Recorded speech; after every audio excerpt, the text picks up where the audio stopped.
Okay guys, so one of the channels I'm subscribed to that's like chiefly fantasy and I really love him, his channel name is Captured in Words. I believe his name is Jay. I'm bad at character names, people names, animal names, car names, every name. And I was like going through his videos and one of them that he did a long time ago was called the 21 Pilots tag, just my favorite band. So of course my heart just like bumped. And I'm gonna do this. I was not tagged, but tagged myself. Guys, if you love 21 Pilots as much as I do, list your favorite song down below and your least favorite song. My favorite one right now, it is a tie between My Blood and Morph, both from their newest album, Trench. My least favorite song is actually Goner, which is part of this tag, so... And if you guys don't like 21 Pilots, what's wrong with you? Actually, the first time I heard him, like the band, they were singing Migraine, and I didn't like their vocals at first, but I was converted, and it's amazing. When I'm listening to music, I'm a big lyric-focused listener. I'm not that much into the beat, even though a good beat is essential, but I really like the thought-provoking lyrics, really deep stuff. I like it when, like, songs just, like, skip the chorus and just have, like, a new verse. Don't like when they repeat lines all the time, like, Gucci gang, Gucci gang, Gucci gang, Gucci gang, Gucci gang, Gucci gang, Gucci gang, blah, blah, blah. When I'm, like, making a playlist for my book characters, 21 Pilots is like my go-to. There's a lot of angst there. There's a lot of angst in my book. I love it. I also have a friend who's like, Casey, I can't listen to 21 Pilots. It makes me too depressed. And I'm like, it cures my depression. So, taste is varied. But let's get into the questions. I'm pulling it up right now in my browser. Ooh, stressed out. That's the first question. What is a popular book that you have wanted to read for a long time that everyone has been talking about? That's The Secret History by Donna Tart. I think it's Donna Tart. Did I just remember her name? Wow! This just sounds like a creepy, dark academia book. I don't even know what it's about, but I do have it on my shelf now, so I just need to go grab it real quick and read it to you. Obviously, there was a buy two, get a third free sale, and I couldn't resist. Under the influence of their charismatic classics professor, a group of clever, eccentric misfits at an elite New England college discover a way of thinking and living that is a world away from the humdrum existence of their contemporaries. When they go beyond the boundaries of normal morality, they slip gradually from obsession to corruption and betrayal, and at last, inexorably, into evil. That sounds pretty awesome. It's kind of vague, but normal people who are smart people are going to be doing some bad stuff, and I'm into it, all because of evil professors. Don't go to college. I'm excited for that book. But Stressed Out, one of my favorite songs.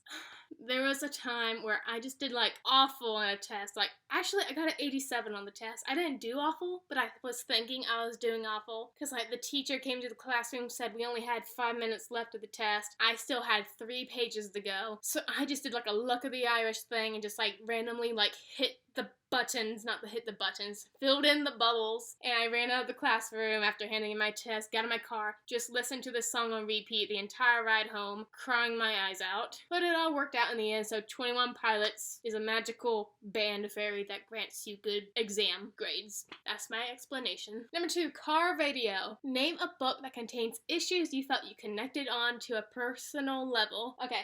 Fault in Stars. My dad had some cancer. He's very good now. It was colon cancer, stage 3B. 5 years good is awesome. But let's get kind of real for a second. When my dad got sick, family who I'd never met before came out of the woodwork. And I was like, who are you guys? Why are you here now that one of us is like basically dying? Where have you guys been? And basically the same thing happened in John Green's book. Like someone got diagnosed with cancer, it was terminal, then all of a sudden their family just like crowding them, and all this person was trying to do is just rest. And I'm like, guys, stop. Like their little kids are just like crawling all over him, like stop. He just wants to sleep. Like that made me like re-experience that little Number 3, ride. Name a book that you wanted to never end. Have you heard of a particular tale called Eldest? That was a good book.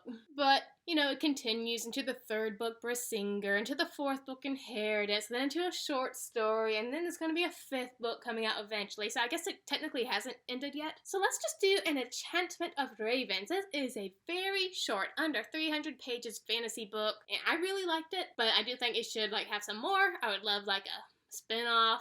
I would like to know more about the world beyond, all about the fairy laws, because the fairies like so interesting. They weren't like stuck up. They like had vanity, but they also like loved mortals because of like what they could create. So I would like definitely like more of that book. Number 4, Holding On to You. What is a book/series that you have loved since your childhood? Okay, that would be the Diary of a Wimpy Kid's book. I like still like reread those every now and then. They still make me laugh. I like the way they're written. I like the drawings. My favorite part in the series was in the long haul where like the seagulls started attacking the family on vacation through the little sunroof. The first 3 movies were pretty funny. The 4th one, Number 5, Tear in My Heart. Name a book that made you feel all the emotions. I can't think of one that I haven't already named.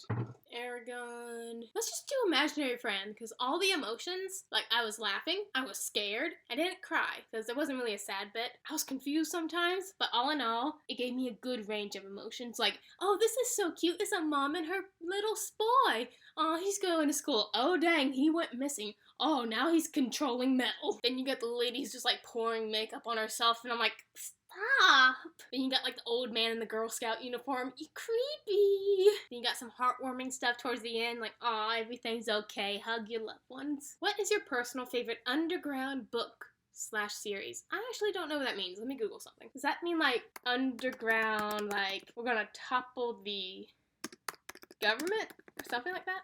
Or literally everyone's underground? Let's do the technically everyone's underground one and do Lockdown Escape from Furnace, where everyone is literally stuck in a prison underneath the earth, and you know they gotta escape and they gotta like fight the bad guys, and you gotta punch the guards and their killer dogs. Really good series if you just want to watch violence. Ode to Sleep. Name a book that was full of twists and turns and kept you on the edge of your seat. That would be The Wife Between Us, my favorite book of 2019. My second thriller I ever read. I loved every twist, and like they made sense. They weren't just like dropped on your head suddenly without context. There was enough clues, and I really like that epilogue. Goner. What is a book character that you fell in love with from the beginning?